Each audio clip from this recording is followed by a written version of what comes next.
How are you all doing? Oof. First talk of the morning. I don't know if that should be good. Are you all sleepy? Do you have enough coffee? I think the ones at the back could use a little more coffee, right? Very quiet today. Okay, thank you for being patient. I know we are a few minutes late, but it's a technical conference. It wouldn't be a technical conference without technical issues, right? Anyway, thank you so much for coming to my talk, and let's jump in. This is the talk you're here for. If this is not what you're expecting, you're probably in the wrong room, so I'm going to give you 10 seconds to leave. After that, no one can leave, okay? I'm going to ask them to shut the door, so you'll be trapped with me for the next 40 minutes. Going once, going twice. All right, you all are staying with me. Okay, so we are going to be talking a little bit about demystifying data science and what that entails. But before we start off, let me introduce myself. Hi, I'm Grishma Jena. I work as a data scientist with IBM. Here in your beautiful country, all the way from San Francisco. So thank you so much to DevConf for inviting me. And it's really nice to see all of your lovely faces. I work with the user research and design team at IBM, which is interesting because I'm one data scientist supporting a team of about 80, 85 user researchers. So almost like an internal data science consultant, if you will. And I absolutely love to encourage people in tech, and I love to encourage people to come in data science machine learning. So hopefully some of you at the end of my talk will feel really enthusiastic about it, and let's come and have a chat. And you can see I absolutely love to also encourage and support women and youngsters in technology.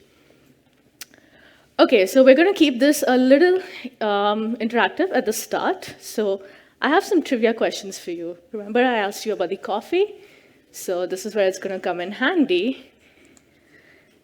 Okay, so my first question for you is, how much data do you think was produced last year in the year 2022?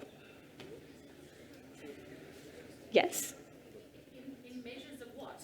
Yeah, exactly, in measures of what, right? Come on, just throw out numbers, it's okay. It's hard to quantify. Can anyone try to quantify? Maybe in bytes? No, not in bytes? Twice as much as 21. I like that. That's a very wise answer. Anyone else? More than a megabyte. More than a megabyte. That sounds about right. I think it has to be more. Yes? 200 zettabytes. 200 zettabytes. Interesting. Anyone else?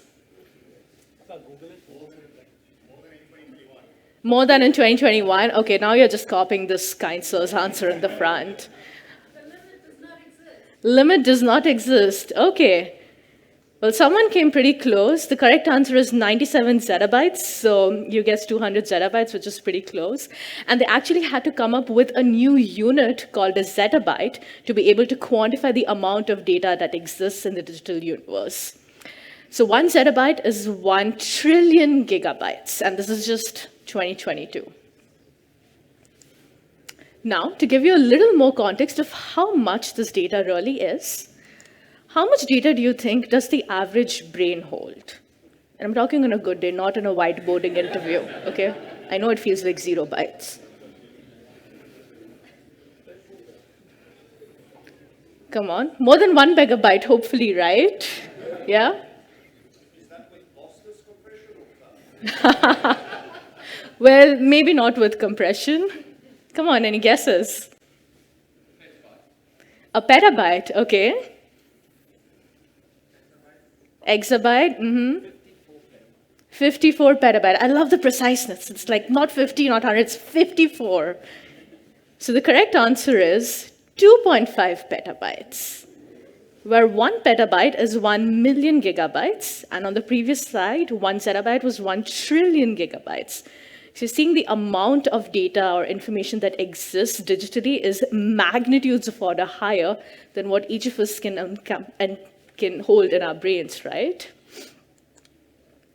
And for those of you familiar with video recorders, which were a thing before Netflix and Hulu and streaming, it would continuously be playing for 300 years. And that's all of the information in your brain, right?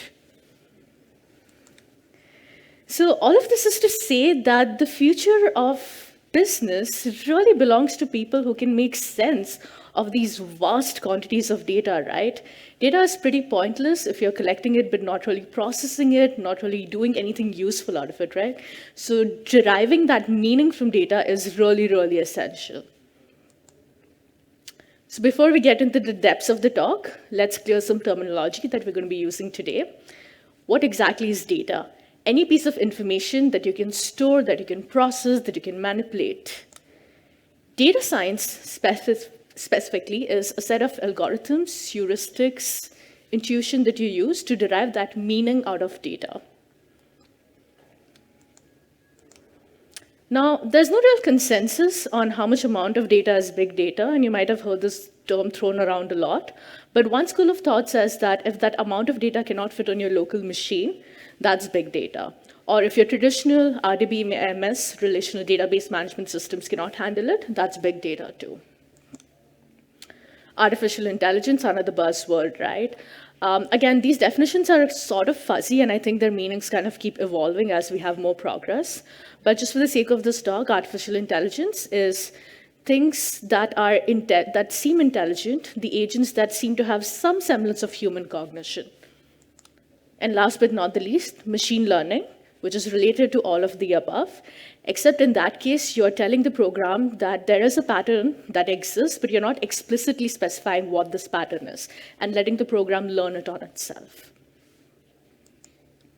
Okay, so why data science? It's really good at automating tasks.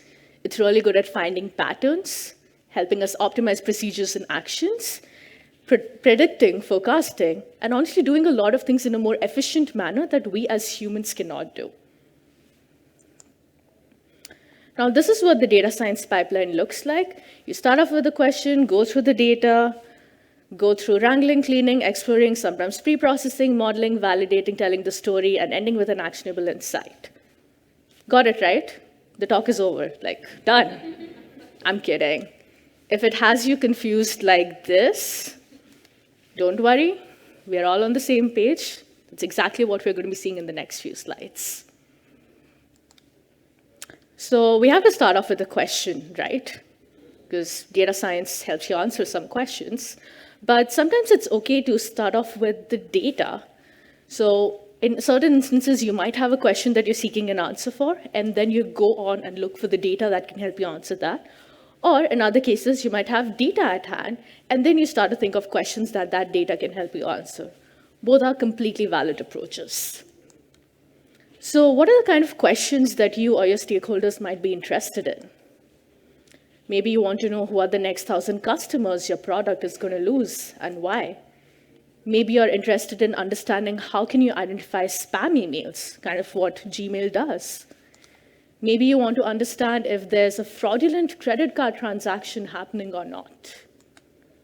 Perhaps you're interested if your products actually resonate with your users, right? Are they actually going to buy your products?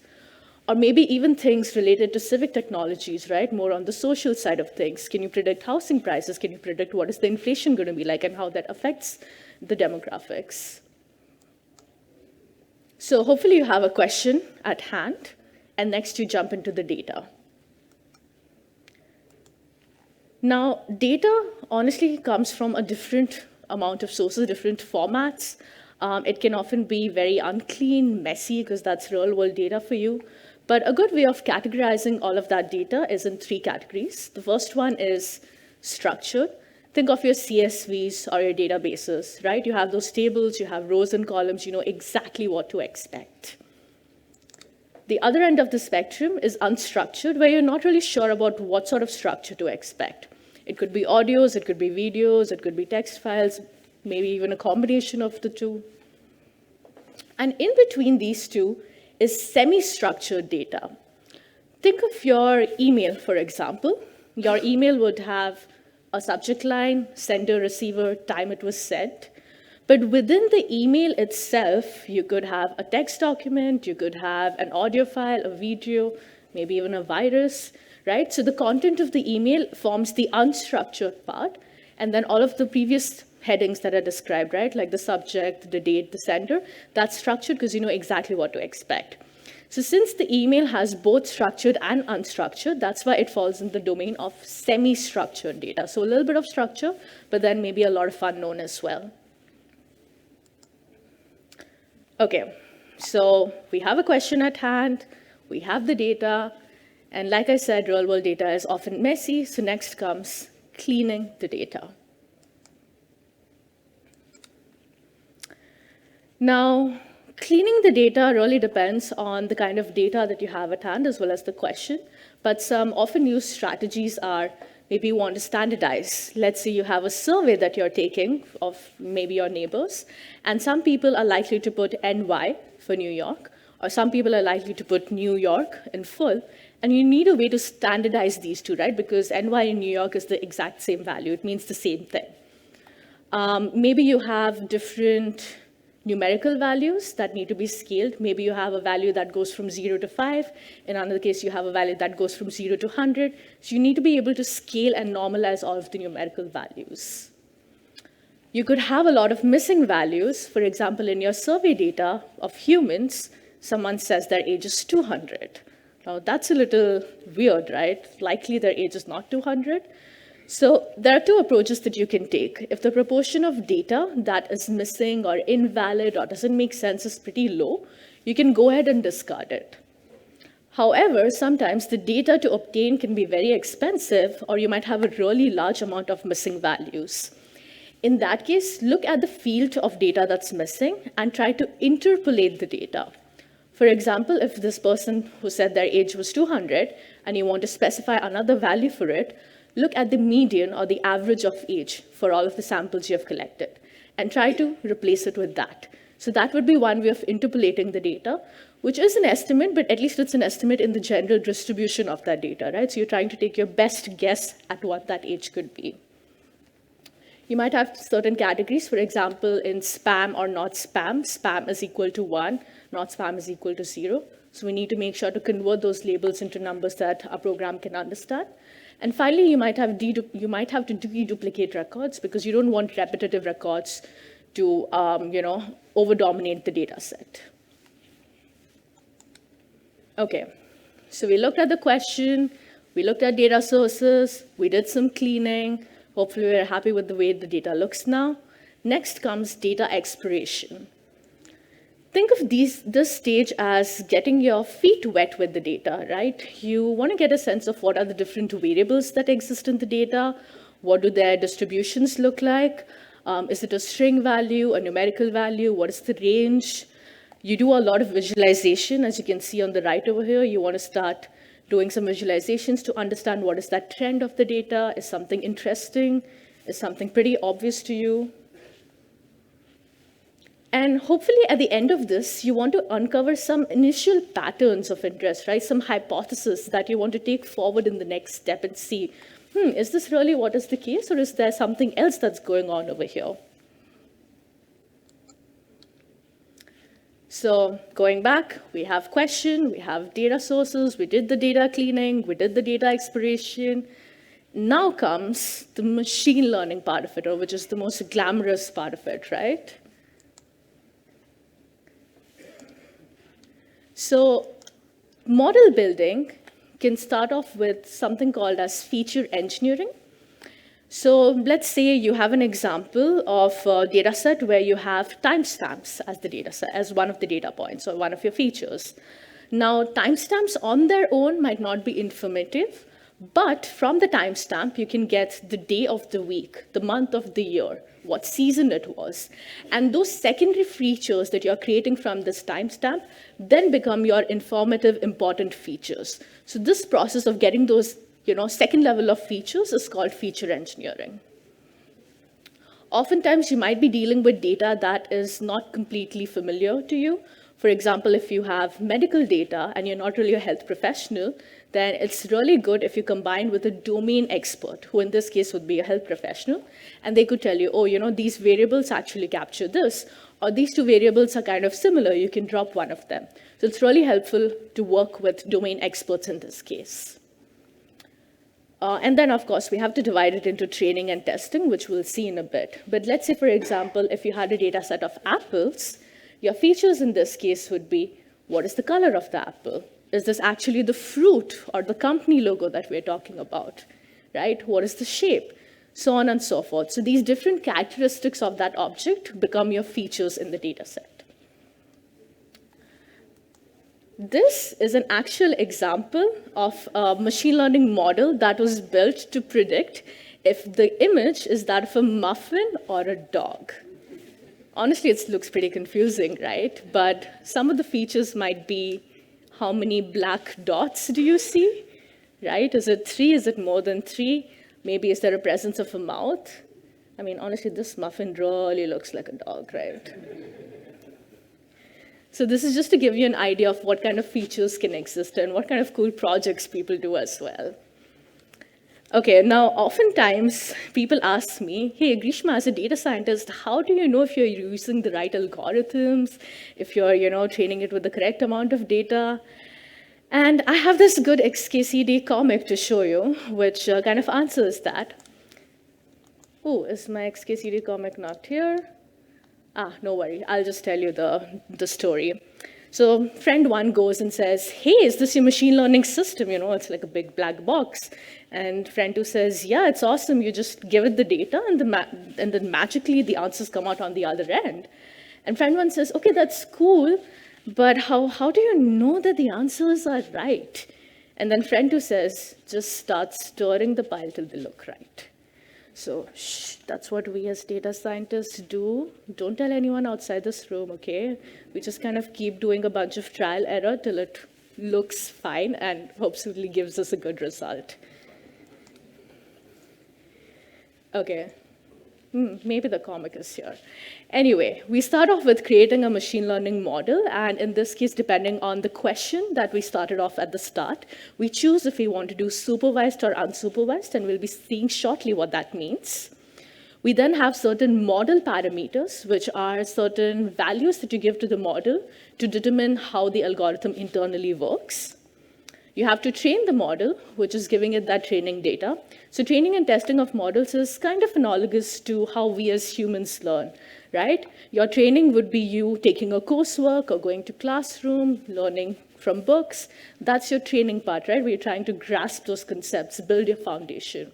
And then the testing part of it would be you giving an exam, being graded on a final project. So that's testing or evaluating how well you've grasped those concepts. So it's very similar for our machine learning models as well. We do have to be very careful of a phenomenon called overfitting, which I'll explain in the next slide. And of course, you want to evaluate it on unseen data, right? That is your test data. This can often be an iterative process. You might have different features and you might want to keep trying it again and again, right? I told you, right? Trial and error. And you could also have an ensemble of models, which is where you combine multiple models together so that they become stronger and stronger. And yes, this is my XKCD comic that I was talking about, right? So this is where the two friends talk about what machine learning really is. Okay. So I talked about overfitting in the previous slide. So there was this example, or rather a competition for an image recognition problem where a team of data scientists had to distinguish between image of a husky, which is a dog found in colder climates, and that of a werewolf.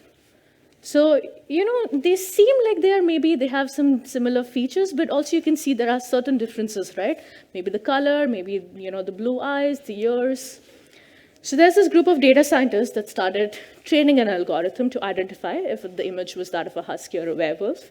And they got really great results. They got 95% accuracy, which is one of the metrics they use for evaluation. Got really happy. We're going to be famous. We're going to be in the newspapers. Publications are going to be writing about our algorithm. The world is going to bow down to us. Super, super excited. And then when the evaluation time came, they realized that they had not built a model to differentiate between husky and werewolf. They had instead built a snow detector. Any idea what happened?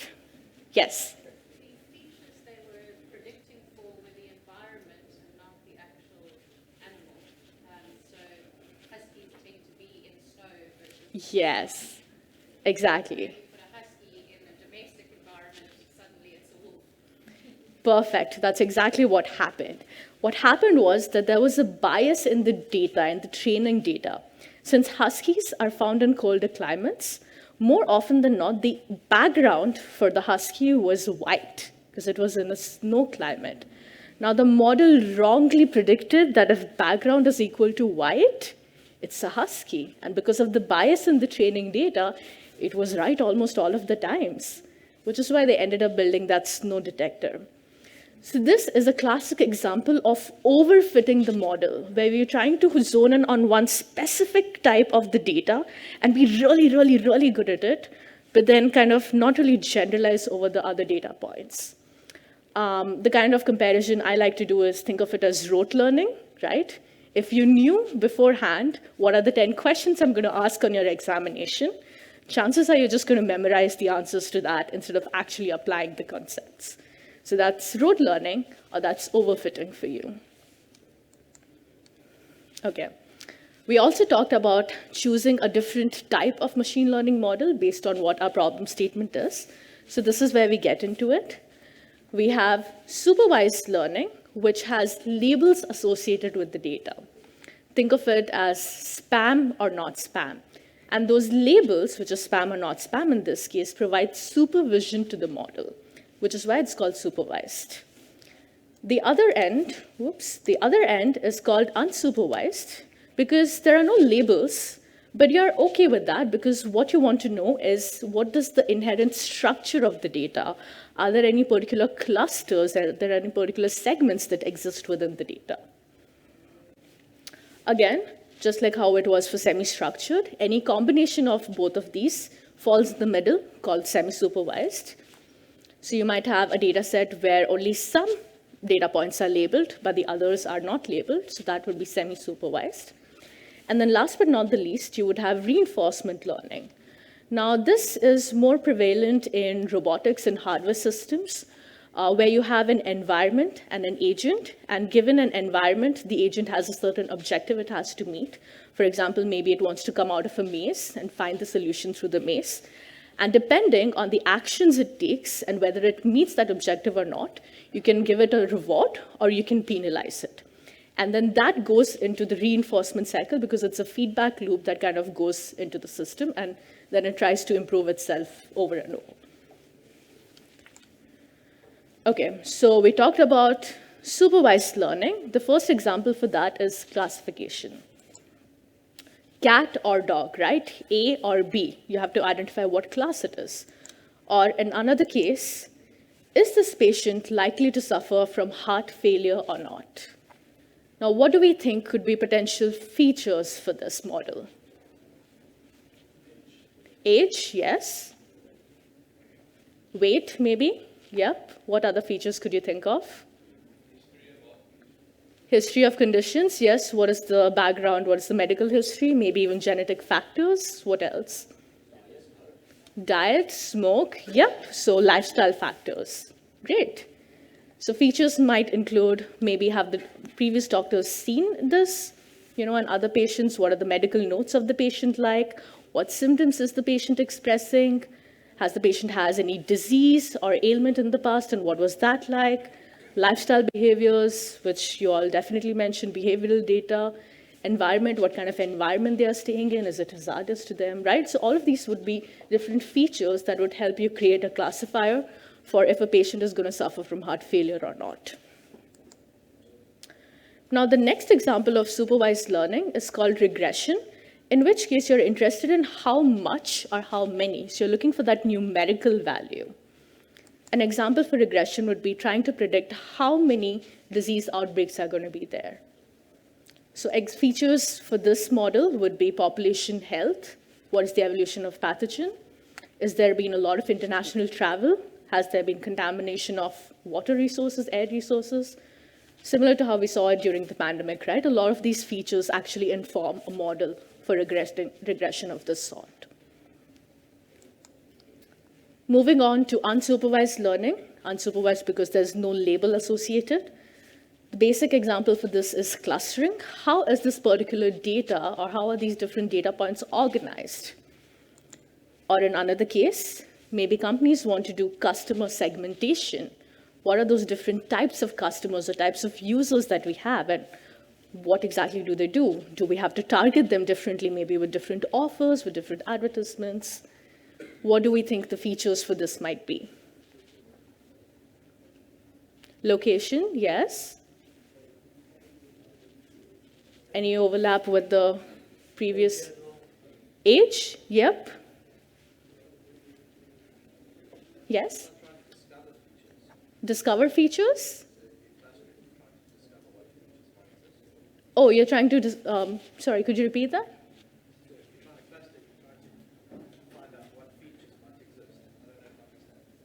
Oh, classification is if you have different groups, but in segmentation, you don't really have that label. You have to find out what those groups might be. Right, so you're correct. You're trying to discover what those classes might be. Yes? All of the demographics. Demographic. Family structure, dependence, yeah. Exactly right. And you've had a lot of those cookies in your browsers, right? Don't you go, you want to buy something really, really badly. Maybe there's a cool mechanical keyboard, and then you think, no, it's too expensive. And then you go to a different site, and ads keep popping up for that, really, really forcing you to buy it. Hasn't that happened to all of you? Am I the only one? Okay, don't tell anyone about my shopping habits. All right, so features for customer segmentation would be purchase history. What kind of features have you bought in the past? Your interests, what are the sort of websites that you visit? What interests have you, indicated in the past? What are your demographics, which is age, location, income, and your online activity, which is the cookie tracking behavior that I mentioned. Okay. Another example is anomaly detection, where you're just focusing on one particular data point, and you're trying to understand if that data point looks odd or weird, right? Is it an anomaly? And a great example for this is credit card fraud detection. Now, what do we think might be the features for this sort of a model? Amount, did someone say amount? Yes. Location, yes. Time, yep, great. You all already know how to do this, perfect.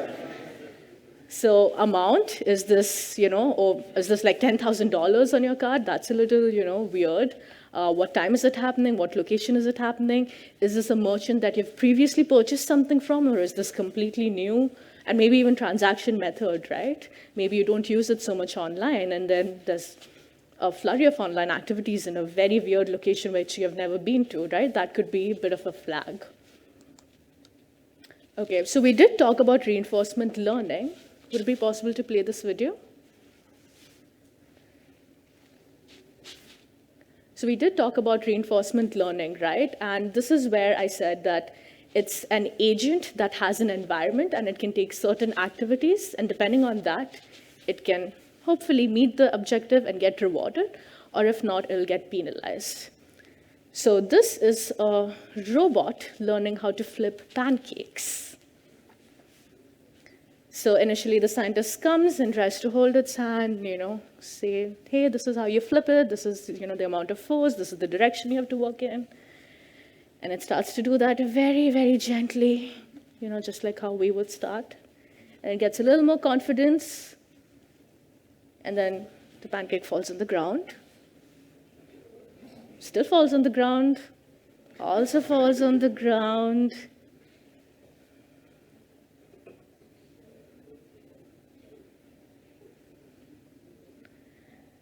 Okay. This is going to take a while.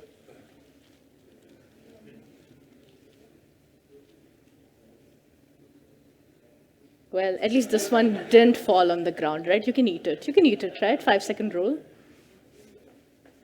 So they try to use motion capture to, kind of gain more data points about what exactly is happening and feed that to the robot.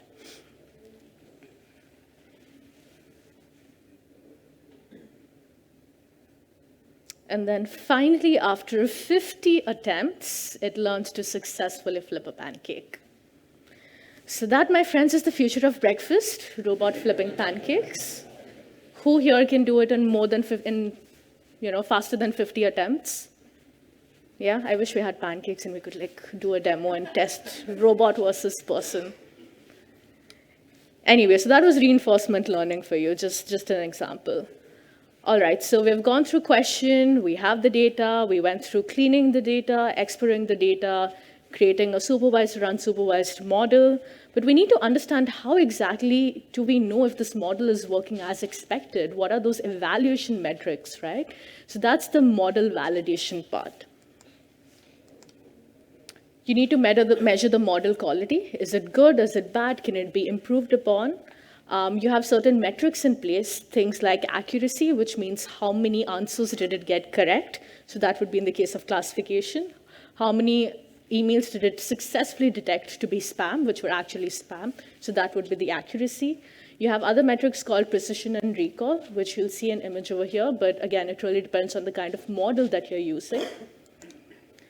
So for precision and recall, you would look at the true positives and the false positives, as well as the false negatives and false positives. So false positive means that the model detected it to be positive, where it was actually negative. And then false negative is the opposite, right? So you use a combination of these metrics to find out precision as well as recall. You also have the concept of null hypothesis, which says that any difference that you're seeing is just not statistically significant, right? It's because of chance or because of the way your sampling was done. So that's not significant at all. Now, what are the kind of tools that you use? So I'm a Python gal. I use Python. Don't hate me. I mean, maybe there are some Python folks in the background. I don't know. So one of the tools that I commonly used is this notebook called Jupyter, and it actually is Jupyter with a Y. So there's this meme, right, that says it's not Jupiter the planet. And honestly, looking at the spelling of the planet, it feels like it's a typo that I have to correct now. I'm not kidding. Similarly, we have a very cool Python library called Pandas, which actually stands for panel data. Where again, if you say pandas to me, I will not think of the animal, I will think of the Python library, right? So it's an occupational hazard. Okay, there are a few other cool Python libraries like NumPy, which is numerical Python. It helps you deal with matrices. We have sklearn, which stands for scikit-learn, which is where a lot of these machine learning algorithms reside.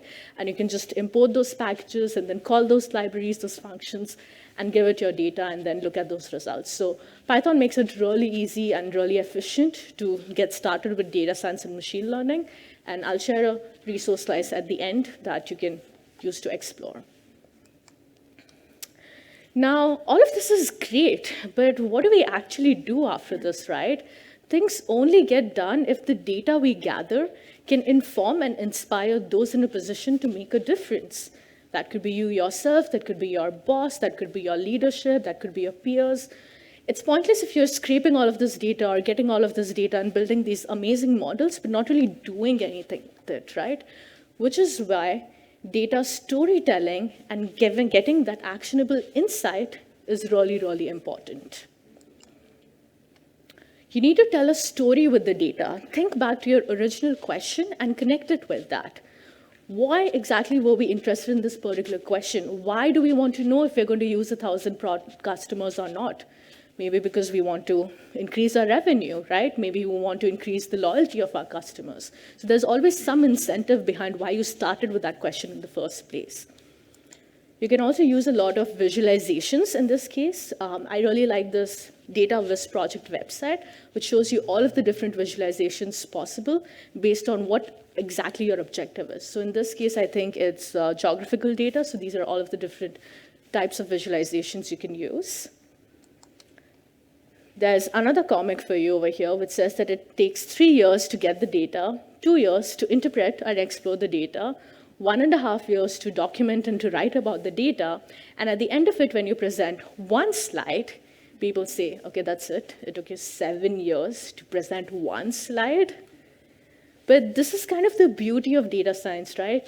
Your managers are not going to care if you go up to them and say, hey, I got this model with 90.2% accuracy. It's amazing. It takes 5 minutes to work. they're not going to understand. The likelihood is they don't really care about those numbers so much. But when you connect it to, hey, I developed this model that actually increases our ability to detect when a customer is going to quit our platform, and before that happens, we can actually take corrective measures or preventive measures and increase our revenue by 10%, then they're going to want to listen, right? Because you're connecting it to a business objective. Now, as humans, we remember stories. That's just the way our brains have been wired, which is why the concept of storytelling is really, really important. Use a combination of characters, setting, conflict resolution. Think about your favorite movie, your favorite story, your favorite book. It starts off with a main character, right? And then maybe some other characters. There's a setting. It's probably set in some location. Some conflict happens, right? Maybe the princess gets kidnapped, or maybe the villain comes in and takes some really powerful stone, or maybe there's a heartbreak involved, right? There's some incident that sets things off into motion. That's the conflict. And ultimately, during the course of the story, you will see how resolution happens. And for this, you need to combine narratives, visuals, and data, all of these three, to really drive change. That is what data storytelling is all about. And this is the kind of narrative arc that I was telling you. Start off with character, go through certain struggles, there's the climax, and then hopefully there's a happy ever after ending. Earlier, the way used to be data exploration. People used to focus a lot on dashboards, and it was kind of expected that you would spend a few hours, or maybe even a few days or weeks, training yourself how to use dashboards. It would give you a generic report, right? It wouldn't really be personalized or customizable. It would be time-consuming, and you would feel that you can't understand or get to the information fast enough because you have to spend time training and onboarding and understanding what do these numbers even mean. The new way is data storytelling. Talk to me like I'm a human, right? Communicate to me like a human. Tell me a story that I can identify with. Give me something that's personalized to my needs, that is customizable. And I want that explanation now, instantly, right? I don't have time to wait around. So overall in the industry, we're seeing that change happen from data exploration towards data storytelling, which brings in all of those narrations, those visuals, those datas into consideration. Remember this, people might hear statistics, but they remember and they feel stories. Numbers cannot speak for themselves. They need you to advocate on your behalf, right? They need you to speak out for them. So this is the kind of data science pipeline that we saw. We started off with the question, we went through data sources, wrangling or cleaning, which is preparing the data, exploring, hopefully we have some investigations, some initial hypothesis. Then we go into model building. Sometimes you might have to come back to pre-processing if the data is not clean enough. But once we have a good model, we try to validate it with evaluation metrics, tell a story using data storytelling, and hopefully end with an actionable insight at the end of it all. Now, any talk about data science or data is incomplete if we don't talk about ethics. It's really important for anyone working with data to have a discussion about how things can be used or misused. There have been so many cases of your automation devices or your home voice assistants being misused for abuse, for gaslighting. You need to make sure that the training data is fair, right? Like that husky werewolf example we saw, that's biased data. I've had so many instances where those automatic sensor water, wash basins, they don't really detect my hand, and I have to keep waving multiple times for it to detect. That's because it's not been trained on a wide range of complexions. They had a very, very homogeneous testing team that did it. You need to understand what are the possible sources of bias that can creep into your data. This is an example from ChatGPT, and it might be a little hard to read, but I'll just read it out for you. In the sentence, the professor told the graduate student she wasn't working hard enough. Who wasn't working hard enough? Because that she is kind of ambiguous, right? It could be the student or it could be the professor. ChatGPT says, in this case, the she refers to the graduate student.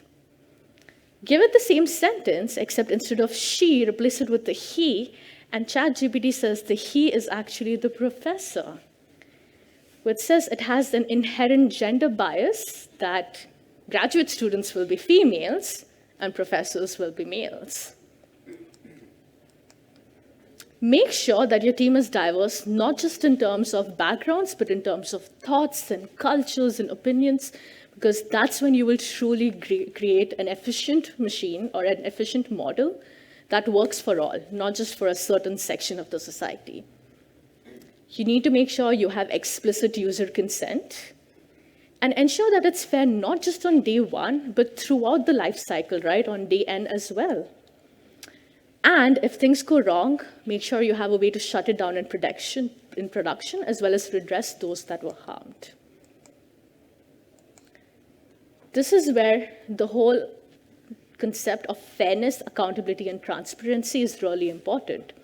If you have a dog and a Roomba and the dog poops and the Roomba spreads the poop everywhere, which by the way has happened, there's an image on Reddit if you're really curious about it, I would recommend not. Who is to blame? The dog is a dog, it poops. The Roomba cleans. So who do you put the blame on? Who is, accountable for this? So in conclusion, hopefully you got a good flavor of what the data science pipeline looks like. And if you are interested in data science, this is the kind of thing I would propose to you. Get started with a data set that you are interested in, pick up some tools, don't be restricted to any programming language. Use one that you are comfortable with, that you feel confident with. And taking a data set and analyzing it is the best way to learn it, right? That practical knowledge, that hands-on knowledge is what really helps you. Here's a list of some of my favorite resources. Feel free to check it out. And then finally, thank you so much for being patient, for being a wonderful audience, and for laughing to most of my jokes. So I really appreciate that. And please don't forget to give me feedback. I really look forward to constructive feedback of how to make this talk better. And if you'd like to connect with me, that's my QR code. I'm here for the rest of the conference. Please come forward. Feel free to chat with me. And thank you so much again for being here.